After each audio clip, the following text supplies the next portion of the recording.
Assalamualaikum warahmatullahi wabarakatuh. Salam literasi. Perkenalkan, nama saya Fabian Kiara Putri. Saya peserta GLN Talenta tahun 2026 dari UPTD SMP Negeri 4 Sindang.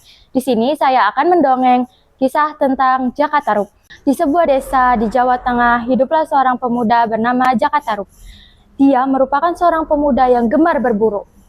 Suatu hari, dia berburu di tengah hutan. Selama seharian, Jaka Tarub belum menemukan burung-buruan. Dia masuk ke dalam hutan semakin dalam. Saat di tengah hutan belantara, Jaka Tarub mendengar sayup-sayup suara beberapa wanita sedang berbincang. Ah, mungkin hanya hayalanku saja. Mana mungkin ada gadis-gadis sedang bermain di tengah hutan seperti ini? Pikir Jaka Tarub heran. Suara gadis-gadis itu beradu dengan suara air gemericik. Karena penasaran, Jaka Tarub mencari sumber suara tersebut.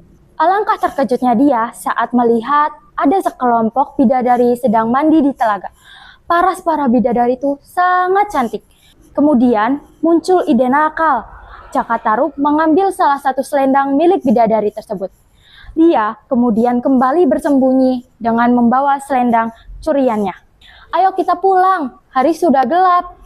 Ya, sebaiknya kita pulang sebelum matahari tenggelam. Menjelang sore, para bidadari itu bergegas untuk pulang ke langit. Di mana selendangku? Siapa yang mengambil selendangku? Tanya salah satu bidadari sambil menahan tangis. Kamu menaruh di mana, Nawang Wulan? Tanya salah satu bidadari. Aku menaruh selendangku di sini bersama dengan milik kalian. Nawang Wulan menjawab dengan menangis. Karena bidadari itu tidak menemukan selendangnya, jadi ia tertinggal dan tidak ikut pulang ke langit. Bak malaikat penolong, Jaka Tarub meminjamkan kain miliknya kepada bidadari itu. Bidadari bernama Nawang Wulan itu diajaknya pulang ke rumah.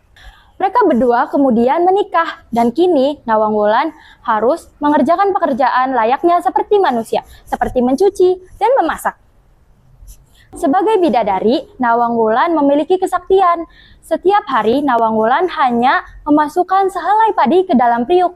Anehnya, hasilnya bisa menjadi nasi yang cukup dimakan untuk sekeluarga.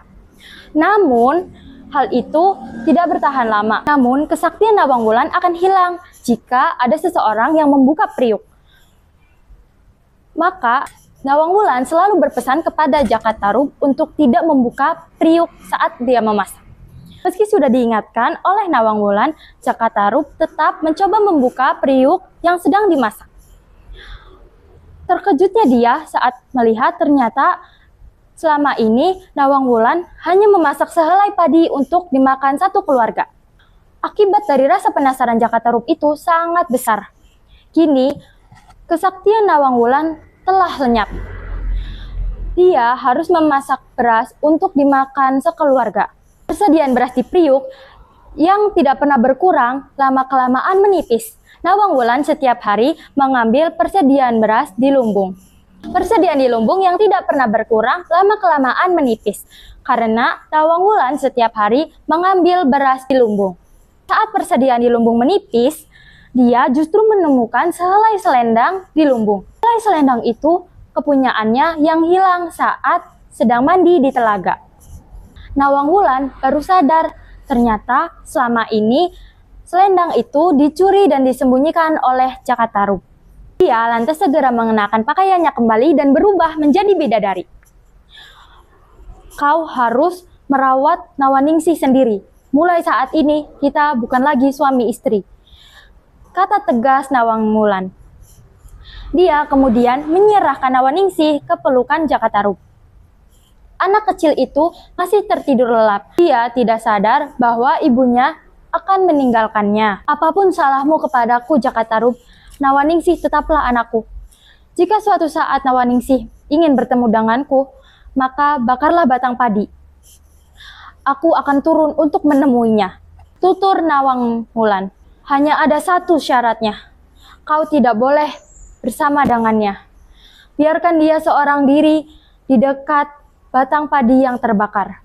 Setelah berpesan kepada Jaka Tarub, Nawang Wulan akhirnya terbang kembali ke kahyangan. Sekian Dongeng Jakarta Tarup dari saya. Wassalamualaikum warahmatullahi wabarakatuh.